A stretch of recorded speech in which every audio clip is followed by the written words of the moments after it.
السلام علیکم پیارے بچوں، کیسے ہیں آپ سب؟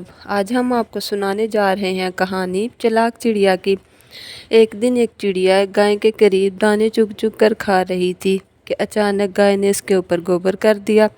وہ چڑیا بالکل گوبر کے اندر دب گئی، وہ بالکل بھی ہل نہیں پا رہی تھی۔ اتنی دیر میں ایک کتا چڑیا کے قریب آیا اور اسے کھانے کے ارادے سے اسے گوبر سے نکالا۔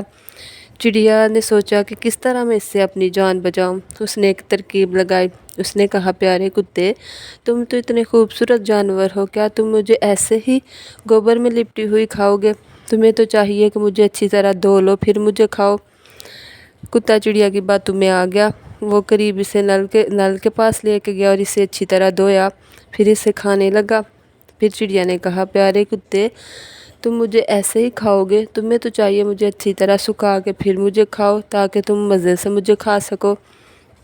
کتا پھر چڑیا کی باتوں میں آ گیا۔ اس نے اسے دھوپ میں رکھا اور اس کے سوکھنے کا انتظار کرنے لگا۔ جیسے ہی چڑیا کے پر سوکھے اور وہ اڑنے کے قابل ہوئی، وہ پھر سے اڑ گئی اور کتا اس کا منہ دیکھتا رہ گیا۔